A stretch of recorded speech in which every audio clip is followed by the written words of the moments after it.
Hey guys, I just posted up that video of my 7 and what a beautiful day. I'm still outside just finishing up. It is such a beautiful, picture perfect Southern California day.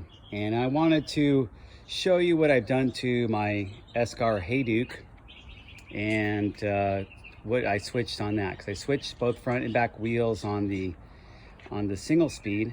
And in this one, I just switched the front wheel to the wheel I had on my single speed, this knobby nick with the WTP scraper I-40 millimeter rim and that big 2.6 inch tire, because I had this one on there, the Terraville Cumberland, and that is a big tire. It's a 2.6. It's really, it's fat. But if you look at the tread design, and I wanted to, the reason I posted this video is just to kind of give you my reasoning on tread design. This is more of a back tire tread design, and I actually bought it for a back tire, but it wouldn't fit. So a back tire tread design usually to roll a little bit more aggressively or faster. I shouldn't say aggressively, but roll a little smoother and faster. They shave down the center knobs, or they have the center knobs a little bit usually directly down. Maybe they'll have some paddle, one knobs that kind of go across, all the way across. On some tread patters like this, it just goes all the way across with the one knob in the middle, and then kind of let it spread out. That's a good rear tire tread design. This is a good rear tire tread design to be a little bit faster, because it's lower knobs. And then as you get around into the corners, these bigger block knobs pick up. And then as these tires flex, you're pushed in a little bit more into the side knobs. But as a front tire, it just didn't do it for me. I was slipping out. And when you're braking on these trimmed down knobs, which you're not really turning your front wheel as much when you're braking on with your front, you're usually braking your front wheel when it's straight and then kind of releasing it as you turn, and you would only be braking your back tire. So that just, everybody has their own style on that. But I want to also show off this Hadley Hub. Like I said, I love Hadley Hubs. Let me show you the label here. It should be sponsored by Hadley. I have so many of their products, but I don't. I buy them all. And I've had this hub for years, and I rebuilt it. And one thing I loved about the Esker bikes is they made this where you can get any size in here. These little, I don't know what you call those things, like kind of, it's like a fastener for the dropout.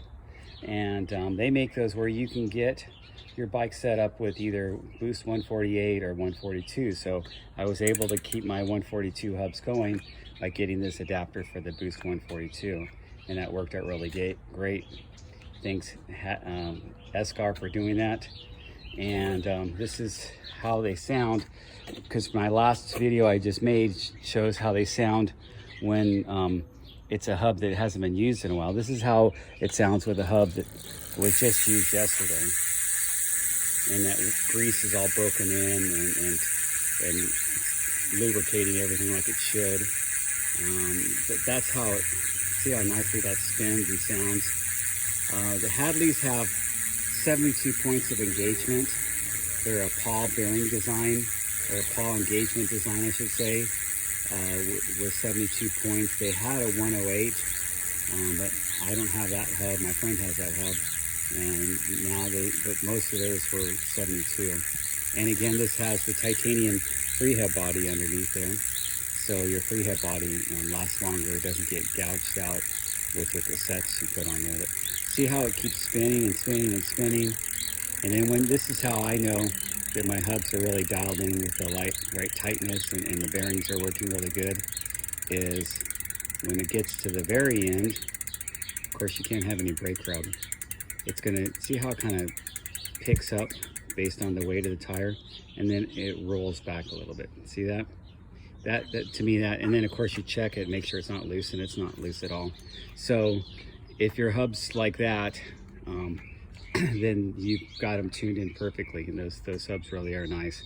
So I'm going to do one ride on my single speed tomorrow, or today I mean, and then check the hub tomorrow, see if it's dialed in, or if those hubs need to be rebuilt, or was it just because of grease was dried up from being in my garage all winter. Anyway, that's how she looks.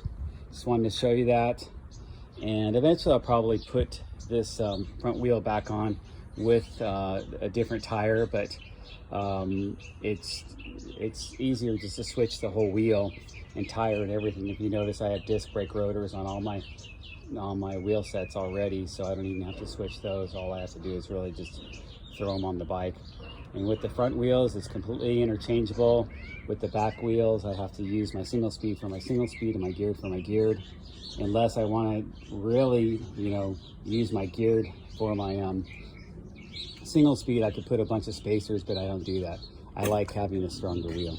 And then of course this is all set up tubeless. Got it tubeless front and back, and the tubeless is the way to go if you want a better feel for your ride and really want to see the full potential of your tires. And of course, wider is better. Wider is the way to go. Matter of fact, I'm going to call this label this video "Wider is Better" again, because that seems to get a lot of attention. And I did that like back in 2016, and now everybody's got wider rims. So I guess I was a little bit ahead of my time. Anyway, we'll see you guys on the trails.